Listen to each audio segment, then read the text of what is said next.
Assalamu alaikum, урматтуу Багастыруу Кыргызстан каналынын көрүүчүлөрү. Кутман күнүңүздөр менен. Бүгүн күнгө базар күн. Эс алуу күнүңүздөр жакшы өтсүн. 17 январь. Алдыбызда көрүнүп турган бул шиповник. Кыргызча аты итмурун. Итмурунду билесиздер, Кыргызстандын бардык аймактарынан кездештирүүгө болот. Бул итмурундун бир канча сорттору бар. Тогологунан келген, сүйрүсүнөн келген, ирик, майда, тикендүү, тикенсиз болуп бир канча сорттору бар. Мунун бакмадагы сорттору бар.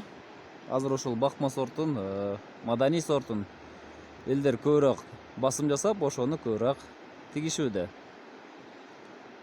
Кыш келгенде мына ушул сыяктуу жалбырагын таштап, жалаң гана мөмөсү калат. Мына ушул мөмөсүн күйүп, терип алып, базарда сатууга чыгат. Негизинен буну экспорттогон өлкөлөр булар көбүнчө Польша, Германияга экспорттолот. Бизден дагы негизинен четке кетет. Мындан витаминге бай болгондуктан дары-дармек жасалат жана компотко иштетишет. В1, В2, В12ге чейин С витаминдерге өтө бай келет. Сөөк ооруларына, боорду тазалабай турган каражат катары дагы пайдаланышат. Шиповник, итмурун бул бадал сыяктуу өсүмдүк, анчалык бийик болбойт. Тикендүү бул 2 жылдык бутагынан мөмө бере баштайт. Биринчи жылы мына түз тикендүү бутак өсүп чыгат, ал кийинки жылга бутактап мына ушундай мөмө берип баштайт. Бул 4-5 жылдык бутактарынан мөмө бербейт, жылдан жылга жаңы бутактан чыгарып, 2 жылдыгынан мөмө берип баштайт булар. Тергенге тикендүүсү бир аз кыйыныраак болот. Терип атканда муну таяк менен кагып терип алууга болот. Итмурун бул роза гүлдүүлөрдүн тукумуна кирет. Мына ушундай топ-топ гүлдөп, ар бир бутагынан 4төн 3төн топ мөмө түйөт. Мунун мөмөсүн тергенге караганда таяк менен күйүп алган оңоюраакка турат.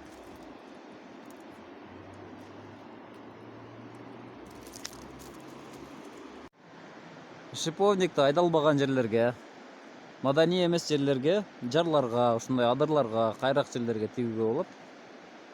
Кайракка да аябай чыдамдуу келет. 1 гектар жерге 1000 түптөн 2000 түпкө чейин отургузууга болот. 4ке 2 же болбосо 3ке 2 аралыкта отургузууга болот. 1 гектар жерден канча түшүм берерин билбейт экенмин, канча берет айта албайм. Мында эң кыйын нерсе бул терип алыш. Муну ушул топ-топ туруп, байлайт дагы жерге жаткырып, таяк менен кагып алууга болот. Ошондой кылышат көбүнчө. Көчөтө эрте жазда базарларга чыгат. Эгер кызыгып аткан болсоңуздар, ушул Королевский деген сортту таап тиксеңиздер болот. Азыр мен тартып аткан жапай эле сорту, тикендүү.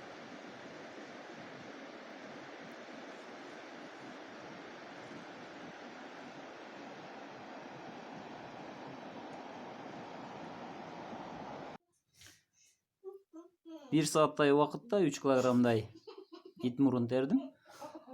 Азыр сабактарын тазалап, балдар үчүн компот жасайын деп атам.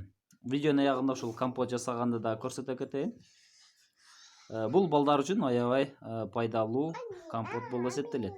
Анткени бул итмурун жана айтып кеттик, ден соолук үчүн аябай пайдалуу.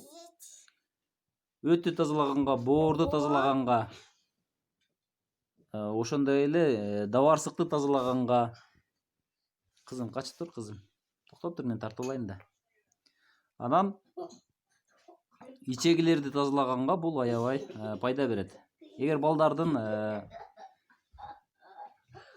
каны аз болсо, ошол кан аздуулукка дагы компот жасап ичирсе болот. Себеби мында азот көп болот, баланын аппетити ачылат.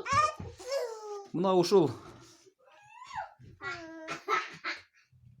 бир пиалага салып алабыз. бир пияла, чоң пиялада 3 литрлик банкага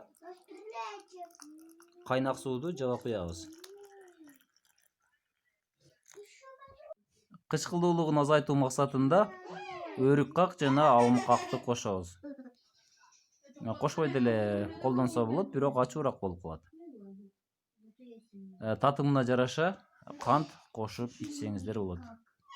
Капкагын жаап, 1 суткадай турса, сонун болуп даамы чыгып калат. Мына достор, балдар үчүн сонун компот болду. Сиздер менен Багыстыруу Кыргызстан каналы болду. Тынч аман болуңуздар.